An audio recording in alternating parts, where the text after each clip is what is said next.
Hello everyone. पिछली video में हम लोगों ने डेटा स्ट्रक्चर्स एंड एल्गोरिदम का इंट्रोडक्शन पार्ट देखा था। अभी एसिम्प्टोटिक नोटेशन देख लेते हैं, उसके बाद फिर हम क्वेश्चन और आंसर करेंगे। ठीक है, let's C. Asymptotic notation is nothing but it's the way of representing the time complexity.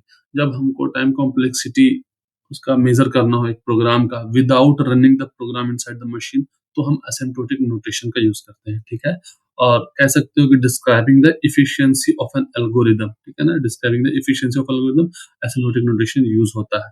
Towards कहाँ, जैसे जैसे कि इनपुट बढ़ता है, ठीक है, ट्रेंड इनपुट बढ़ता है, जैसे जैसे उस लिमिटिंग इनपुट में उसका टाइम कॉम्प्लेक्सिटी कितना टाइम ले रहा है, वो हम एसिम्प्टोटिक नोटेशन के थ्रू मेजर करते हैं। ठीक है, बेसिकली एसिम्प्टोटिक नोटेशन जो है वो तीन टाइप का होता है। Number one, big O notation, omega notation and theta notation. ठीक है, बिग ओ नोटेशन जो है ये वर्स्ट केस के लिए होता है, इसलिए जब भी हम लोग देखेंगे तो हमेशा बिग ओ नोटेशन ही दिखेगा, क्योंकि अगर वर्स्ट केस हम लोगों ने कर लिया, वर्स्ट केस का मेजर कर लिया, तो फिर हमको उसका बेस्ट का मेजर करने की जरूरत नहीं होगी, उसके अंदर तो सब आ जाएगा ना, बुरा से बुरा क्या हो सकता है। ठीक है, वो मेजर कर लिया हम लोगों ने। ओमेगा नोटेशन जो होता है ये बेस्ट केस के लिए होता है। ठीक है, और इसी तरह से जैसे थीटा नोटेशन ये किसके लिए हो जाएगा, एवरेज के लिए हो जाएगा। चलिए देखते हैं। See, big O notation is that. ठीक है, बिग ओ नोटेशन क्या है? Big O notation representing the upper bound. ठीक है, upper bound of the running time of an algorithm. ठीक है, इट गिव्स वर्स्ट केस, जैसे कि बताया पहले। ठीक है, यहाँ पर एक ग्राफ है, ये ग्राफ क्या शो कर रहा है ना, ये ग्राफ में जैसे जैसे हम लोगों ने ये इनपुट है, ठीक है, ये इनपुट का है, जैसे जैसे इनपुट दे रहे हैं प्रोग्राम में, ठीक है, वैसे वैसे यहाँ पर ये टाइम कॉम्प्लेक्सिटी, ये टाइम कितना लेगा वो दिखा रहा है। ठीक है, तो ये ग्राफ को थोड़ा समझते हैं।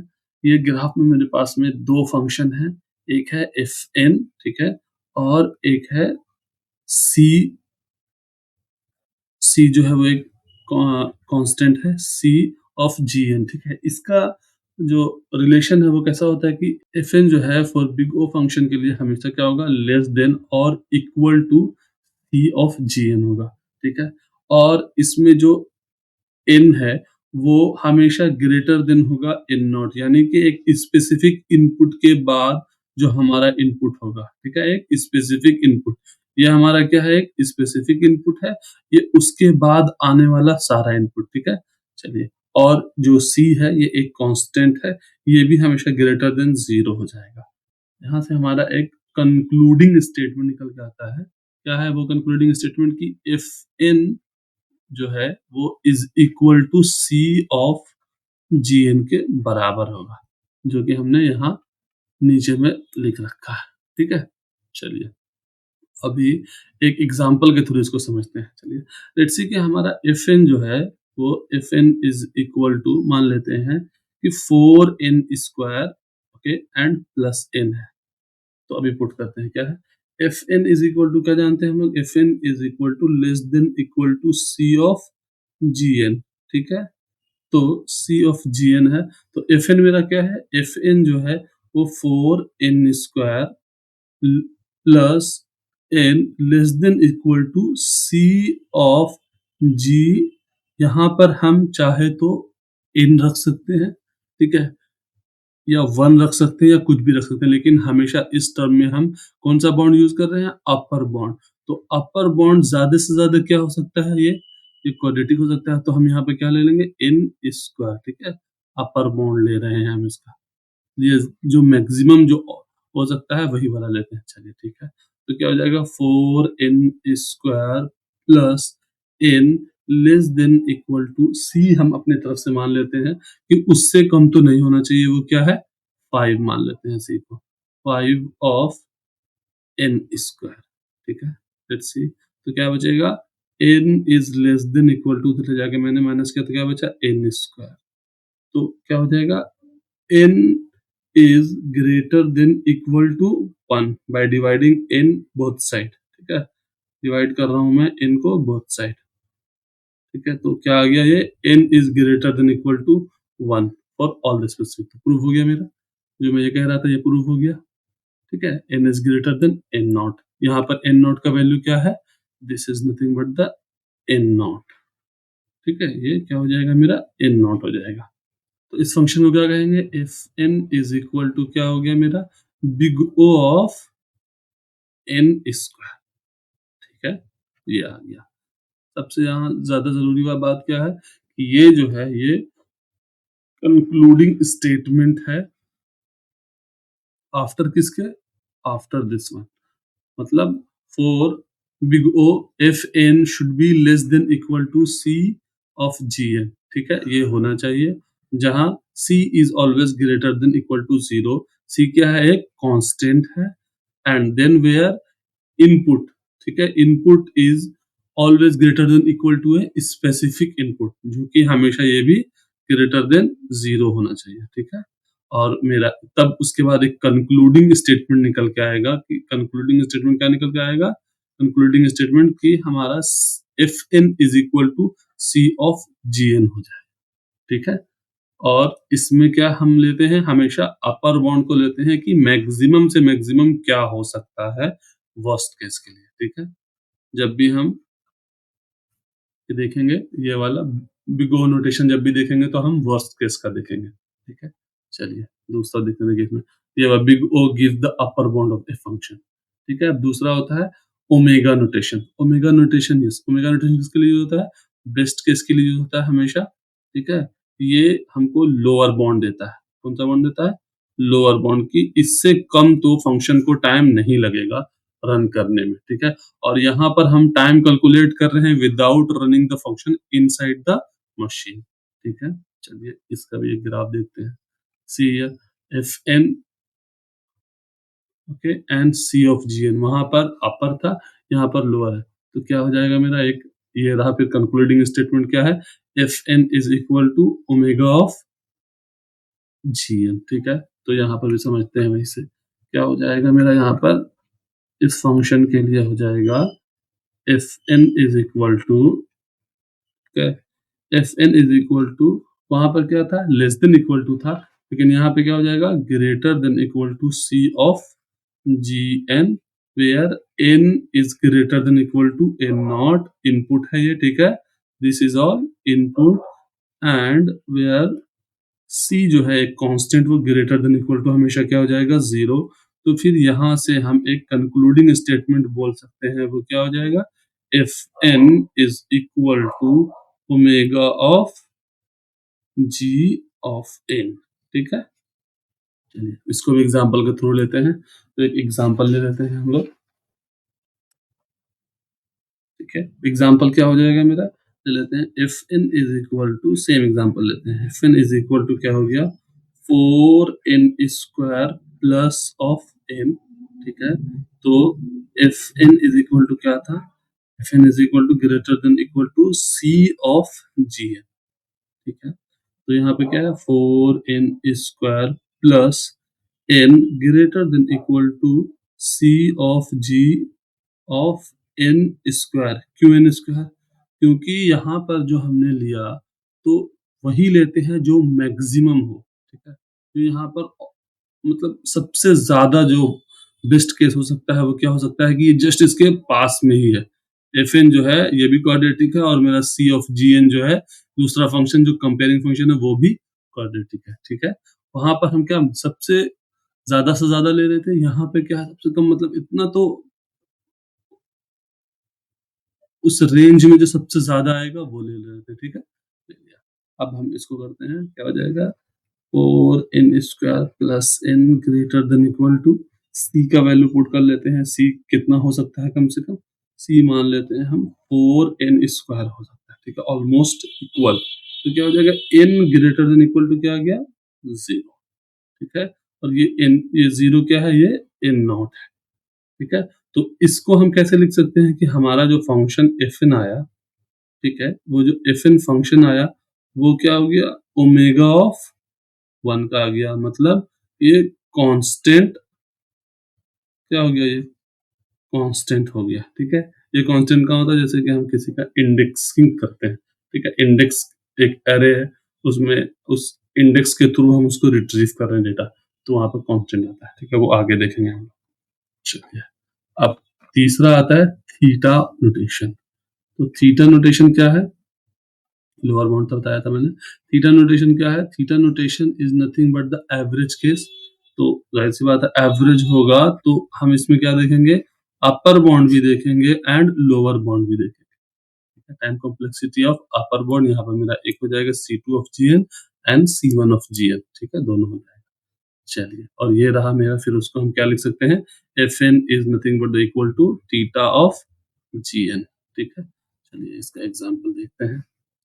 इसके लिए क्या हो जाएगा कि Fn जो है वो less than of equal to क्या रहेगा? लेस देन C2 से तो कम ही रहेगा, ठीक है, C2 of Gn and greater than of equal to क्या हो जाएगा? C1 ऑफ Gn, ठीक है, इतना तो रहेगा। तो मेरा Fn क्या था? Fn इज इक्वल टू क्या था? Fn is equal to 4n square plus n। तो C1 ऑफ Gn क्या था? C1 था मेरा 4n स्क्वायर, मान लेते हैं इतना तो होगा ही, ठीक है, less than of equal to क्या हो जाएगा? 4n square plus n, okay, less than equal to 5 of n square, ठीक है। तो यहाँ से मेरा फंक्शन क्या आ जाएगा कि Fn क्या आ जाएगा यहाँ से मेरा? Fn is nothing but is equal to theta of Gn आ जाएगा, ठीक है, बाय कंपेयरिंग। यहाँ पर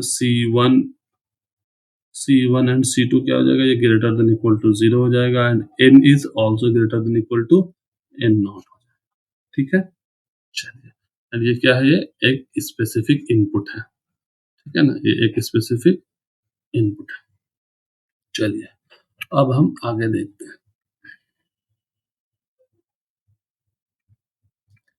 अब एक सिनेरियो लेते हैं जिसमें कि हम सबका एग्जांपल ले लेंगे, ठीक है। Theta notation, omega notation and big O notation. हमेशा जब भी हम लोग कुछ कैलकुलेट करना होता है तो क्या कैलकुलेट करते हैं?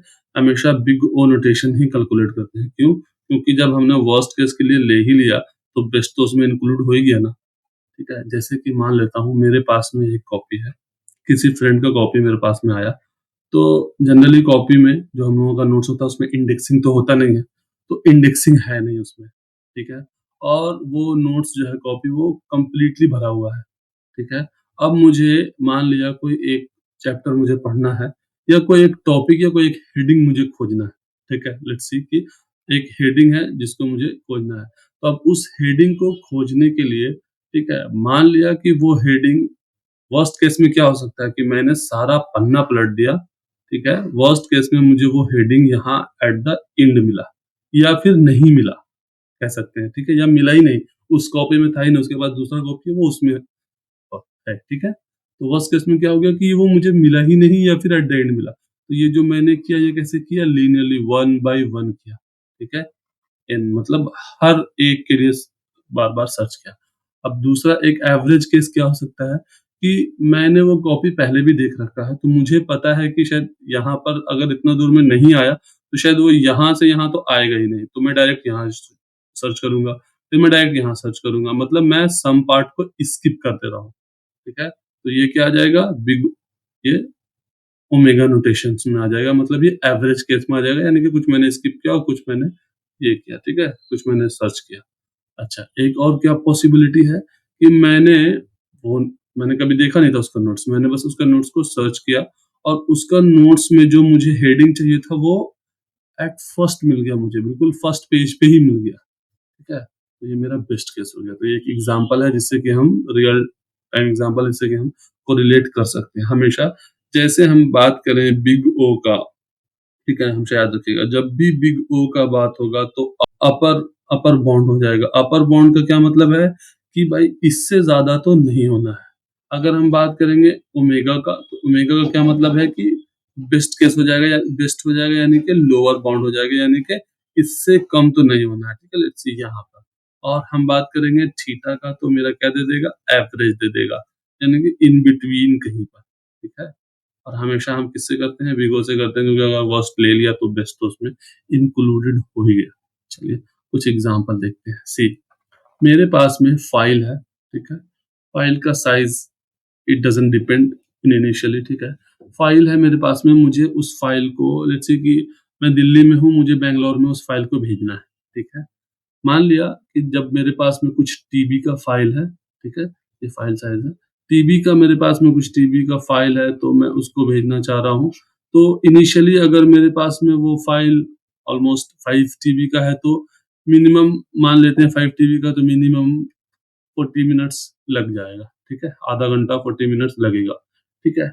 अब वही फाइल अगर मेरे पास में वो फाइल तेरा करीब-करीब 10 टीबी का हो गया, तो ऑलमोस्ट मुझे ढाई घंटे लग जाएँगे, ठीक है? वही फाइल जो ग्रोथ है उसका अगर 12 टीबी का हो गया, तो ऑलमोस्ट 4 आवर्स लग जाएँगे। या फिर वो जैसे-जैसे वो फाइल ग्रो करेगा, टाइम भी ग्रो करेगा, ठीक है? ये ये कैसे ग्रो करेगा? ये मैं इलेक्ट्रॉनिक्स के मीडियम से कर रहा हूँ, ठीक है? तो ये मेरा जैसे-जैसे ग्रो करेगा, वैसे-वैसे ये भी ग्रो करेगा, ठीक है? टाइम भी लगेगा, और ये क्या हो गया? ये डिपेंड्स ऑन टाइम, ठीक है?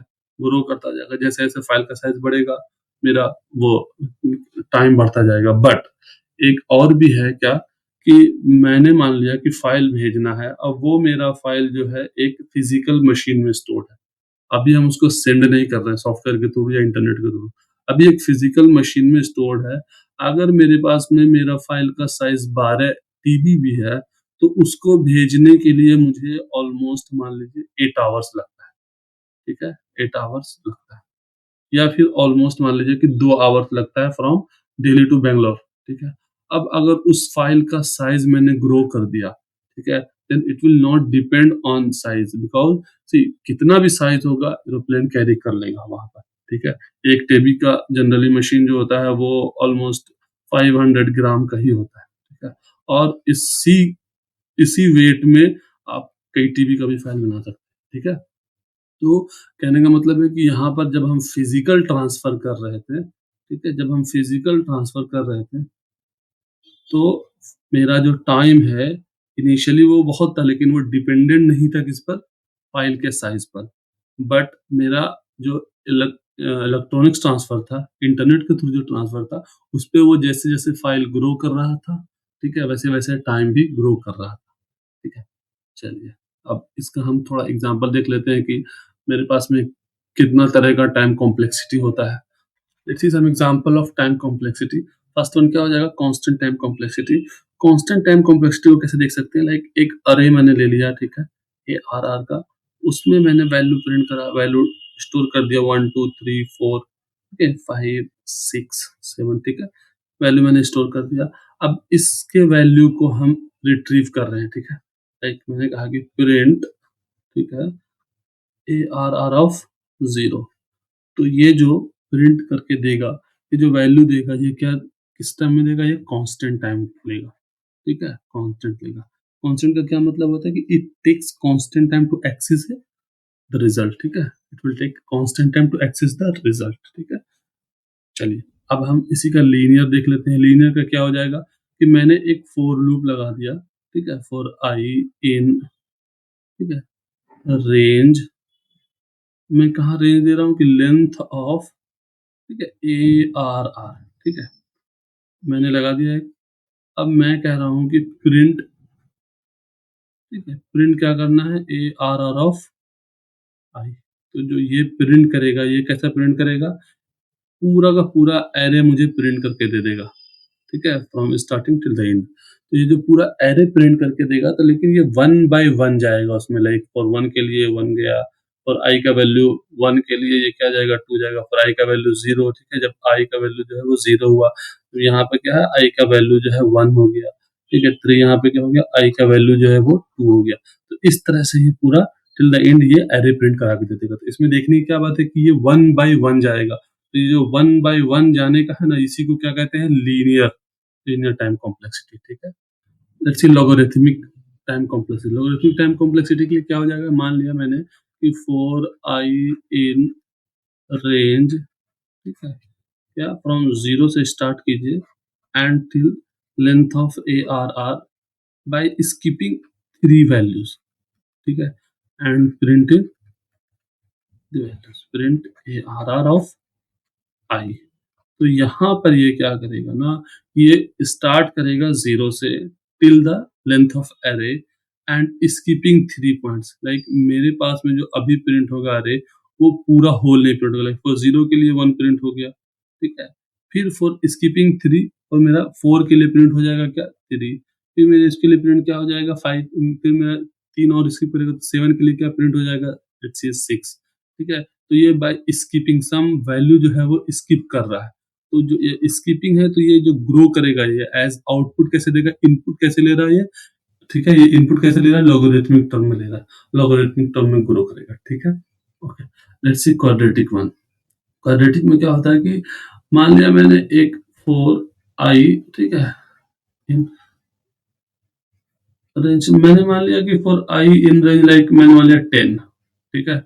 देन अगेन मैंने कहा फॉर j इन रेंज मैंने कहा कि 11 ले लो फिर तुम, ठीक है। एंड नाउ मैं कह रहा हूँ कि प्रिंट, जस्ट प्रिंट कर दो हल, ठीक है। तो मैं कह रहा हूँ प्रिंट हेलो, तो ये क्या करेगा, ये it will goes like four, कोई भी फोर लूप जो है वो लीनियर टाइम कॉम्प्लेक्सिटी लेता है, ठीक है। तो ये फॉर आई ऑफ जीरो के लिए ये full means for I of zero के लिए जे जो है फ्रॉम 0 to 10 तक चलेगा, ठीक है।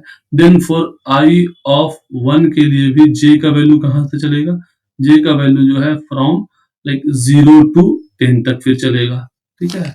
इसी तरह से ये for every value of I J will run from starting till the end. तो ये कैसे ग्रो कर जाएगा, ये फोर फोर दो लूप है तो n इंटू एन, तो ये क्या हो जाएगा हमारा एन स्क्वायर, तो ये इसको क्वाड्रेटिकली ग्रो करेगा, ठीक है। इसी तरह से एक्सपोनेंशियल होता है, तो एक्सपोनेंशियल का एग्जांपल क्या हो सकता है ना, ये फिबोनाची सीरीज जो हम लोग जानते हैं, लेट्स सी कि एक फिबोनाची सीरीज है, will see here. Okay, let's see कि फिबोनाची सीरीज है, लाइक मैंने एक फंक्शन बनाया डेफ, ओके, एंड मैंने कहा कि फिबोनाची ऑफ, ठीक है, एन आप प्रिंट करा के दीजिए। इफ मैं कह रहा हूँ कि इफ अगर एन जो है वो लेस देन इक्वल टू 1 है, देन रिटर्न, रिटर्न क्या कर देना है, जस्ट रिटर्न एन, ठीक है। इल्स, इल्स क्या कर देना है आपको, कि इल्स आपको, इल्स क्या करना है कि फिबोनाची, ठीक है, Fibonacci of n minus one plus Fibonacci of n minus to print कराना है, ठीक है। तो इसका क्या मतलब हुआ, लेट्स सी द एग्जांपल, क्या मतलब होता है, इसका मतलब हुआ कि मैंने मैंने for n is equal to, let's see for n is equal to 5 के लिए देखता हूँ, तो मैंने क्या किया, फेब ऑफ 5 ले लिया, ठीक है। अब ये एक फंक्शन कॉल करेगा फेब ऑफ, क्या कॉल करेगा, fib of n minus one, ठीक है। Feb of n minus one क्या हो जाएगा, फेब ऑफ 4, ठीक है। एंड दूसरा फिर एक फंक्शन कॉल करेगा, वो कौन सा करेगा, fib of n minus two, तो fib of n minus two क्या हो जाएगा, फेब ऑफ 3, ठीक है। फिर ये फिर दो फंक्शन को कॉल करेगा, फर्स्ट वन क्या हो जाएगा 3 एंड सेकंड वन क्या हो जाएगा 2, ठीक है, फेब ऑफ 2। फिर ये एक को कॉल करेगा किसको, फेब ऑफ 1, ठीक है। फिर ये किसको कॉल करेगा, fib of, sorry, fib of 2 and then fib of 1, ठीक है। तो ये टर्मिनेट कर जाएगा यहाँ पर। फिर ये किसको कॉल करेगा, फेब ऑफ 1, ठीक है, एंड ये फेब ऑफ 0, ठीक है। फॉर फॉर आई इनपुट, ठीक है, for I input it will grow double times, ठीक है। कैसे ग्रो कर जाएगा, डबल टाइम ग्रो कर जाएगा, ठीक है, it will grow double time. तो इसीलिए हम इसको क्या कहते हैं, एक्सपोनेंशियल देते हैं, ठीक है। ये हो गया एक्सपोनेंशियल का एग्जांपल, ठीक है। Now let's see some,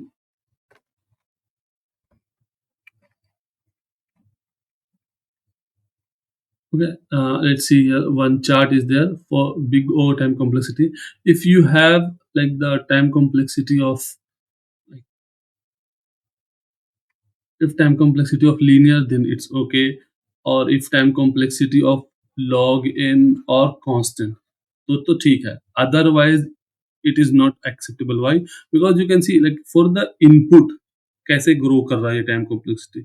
See for the input ये horrible है बिल्कुल, ऐसा तो होना ही नहीं चाहिए. See exponential, ठीक है ना, ये नहीं होना चाहिए, ठीक है। Let's see what is space complexity, ठीक है। सी, एक प्रोग्राम को जब डिजाइन किया जाता है तो उसमें जो मेन देखा जाता है कि वो टाइम कितना ले रहा है एंड स्पेस कितना लग रहा है, ठीक है। क्यों स्पेस? क्योंकि अगर मान लिया एक एप्लीकेशन जो सिंपल वर्क कर रहा है, ठीक है, सिंपल वर्क के लिए अगर हम उसको 3 GB ऑफ स्टोरेज दे देंगे अपने मोबाइल का, इट इज नॉट गुड, ठीक है।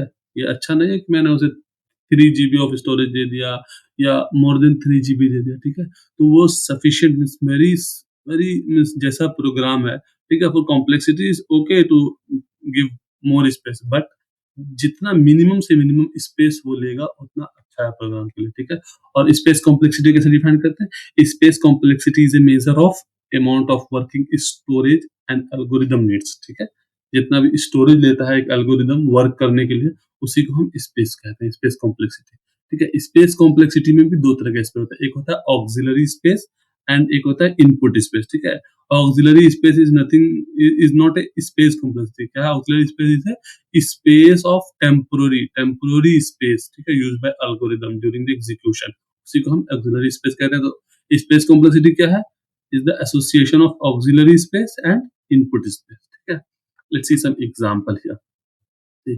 फर्स्ट ऑफ ऑल, पहले तो मैं बात कर रहा हूँ स्पेस कॉम्प्लेक्सिटी की, ठीक है, टाइम कॉम्प्लेक्सिटी की बात मैं नहीं कर रहा हूँ, नंबर वन, ठीक है। तो स्पेस कॉम्प्लेक्सिटी में देखते हैं कि जैसे कि मान लिया मेरे पास में ये एक प्रोग्राम है, ठीक है, एक मेरे पास में फंक्शन है जो कि सम करेगा, ठीक है, ठीक है। तो ये एक फंक्शन है, let's see n is equal to, मैंने देखा 4 के लिए जस्ट सिंपल, ठीक है।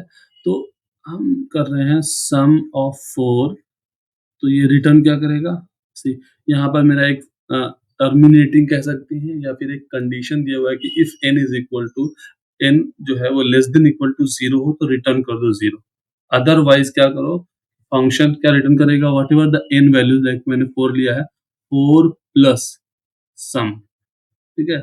सम फंक्शन को कॉल करेगा n-1, n-1 मतलब यहाँ पे 3 को कॉल करेगा, देन ये 3 क्या करेगा कि 3 प्लस, ठीक है, फिर ये किसको कॉल करेगा? सम फंक्शन को, सम ऑफ n-1 यानी कि 2, फिर ये क्या करेगा? 2 प्लस सम ऑफ 1 को कॉल कर देगा, Then फिर ये क्या करेगा? 1 प्लस, ठीक है, ये 1 प्लस क्या करेगा? सम ऑफ 1 को कॉल कर देगा, बट जैसे ही ये जाएगा 1 प्लस 0 सम ऑफ 0 में, तो ये टर्मिनेट कर देगा, ठीक है। तो ये क्या कर रहा है कि एवरी टाइम ये क्या करेगा, एक स्टैक में सम वेरिएबल को जाके क्रिएट करेगा फॉर एवरी सम, ठीक है।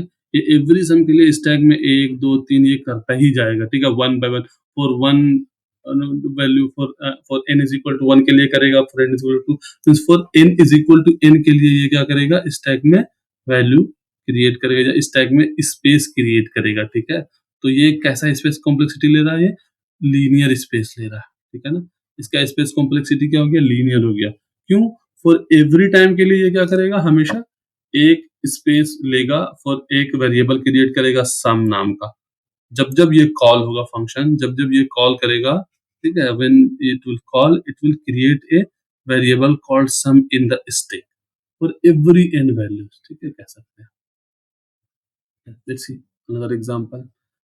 Let's see another function जहां पर मेरे पास में दो फंक्शन है, एक है पेयर सम और दूसरा क्या है? पेयर सम सीक्वेंस। पेयर सम को पहले देखते हैं। पेयर सम में क्या है ना कि ये दो इनपुट ले रहा है, जैसे कि 2 और 3, और ये रिटर्न क्या कर रहा है? इसका सम, जो कि 5, ठीक है, हो जाएगा, ठीक है। तो अब ये क्या कर रहा है कि ये इस फंक्शन के लिए एक लोकल वेरिएबल इसने क्रिएट किया सम नाम का, ठीक है, एंड ये फॉर लूप को इनिशिएट कर रहा है फॉर n+1 के लिए, और फिर ये क्या कॉल कर रहा है for every value of i के लिए क्या कर रहा है? सम कर रहा है, and then it is calling function of pair sum, but see here it is not creating every time sum variable. Why? Because इसने एक बार तो क्रिएट कर लिया, ये क्रिएट करने के लिए नहीं कह रहा बार बार sum, it is not calling to create, it is just calling to return the value, ठीक है ना। तो ये क्रिएट नहीं कर रहा, तो ये क्या करेगा? एक ही बार वैल्यू क्रिएट करेगा, ठीक है। स्पेस कॉम्प्लेक्सिटी इसकी सिर्फ ओमेगा ऑफ 1 ही होगी। क्यों? क्योंकि ये जस्ट वन टाइम ही सम वेरिएबल को क्रिएट कर रहा है, ये एवरी टाइम ये क्रिएट नहीं कर रहा है, ठीक है। Let's see some drop dropping constant and non dominant terms. C क्या होता है ना कि जब मेरे पास में कोई स्पेस कॉम्प्लेक्सिटी, टाइम कॉम्प्लेक्सिटी जो है, वो मान लिया कि मैंने 2 ऑफ n है। मान लीजिए कि यहाँ पे लिखा हुआ है, ठीक है? 2 ऑफ n है। तो ये जो टाइम कॉम्प्लेक्सिटी और स्पेस कॉम्प्लेक्सिटी जो है, ये बहुत वैरी कर जाता है। क्यों?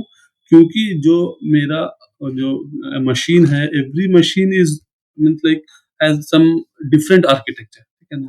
तो डिफरेंट डिफरेंट आर्किटेक्चर होने की वजह से वो क्या होता है कि ये जो कांस्टेंट टर्म है इसको ड्रॉप कर दिया जाता है। क्यों? इससे यस प्रोग्राम में तो फ़र्क आएगा, नेग्लिजिबल फ़र्क आएगा, बट जो कैलकुलेटिंग स्पेस कॉम्प्लेक्सिटी या टाइम कॉम्प्लेक्सिटी है उसकी एफिशिएंसी बहुत बढ़ जाएगी। तो हम लोग क्या करते हैं कि सिंपल इसको जो ये कांस्टेंट टर्म होता है उसको नेग्लेक्ट कर देते हैं। और डोमिनेटिंग टर्म को जो है वो हम ले लेते हैं, नॉन डोमिनेटिंग टर्म को हम नेग्लेक्ट करते हैं। क्यों? लाइक मेरे पास में एक है एन स्क्वायर और एक है एन। अगर मैंने एन स्क्वायर के लिए कोई ऑपरेशन काउंट किया, स्पेस कॉम्प्लेक्सिटी, टाइम कॉम्प्लेक्सिटी, तो उसमें एन तो आ ही गया ना। तो मुझे again no need to means do the same thing for N value, ठीक है ना? तो इसी वजह से हम नॉन डोमिनेटिंग टर्म जो होता है, ठीक है, उसको हम ड्रॉप कर देते हैं एंड इस या फिर कांस्टेंट टर्म जो होता है उसको भी ड्रॉप कर देते हैं। इसको ड्रॉप करने से नेग्लिजिबल डिफरेंस आता है प्रोग्राम में, but the way of calculating algorithm become very easy, ठीक है? Thank you for watching the videos. Next video में हम लोग स्पेस कॉम्प्लेक्सिटी, टाइम कॉम्प्लेक्सिटी का क्वेश्चन आंसर देखेंगे एंड उसके बाद हो सकता है हम लोग मास्टर थ्योरम भी देखेंगे, ठीक है? Thank you.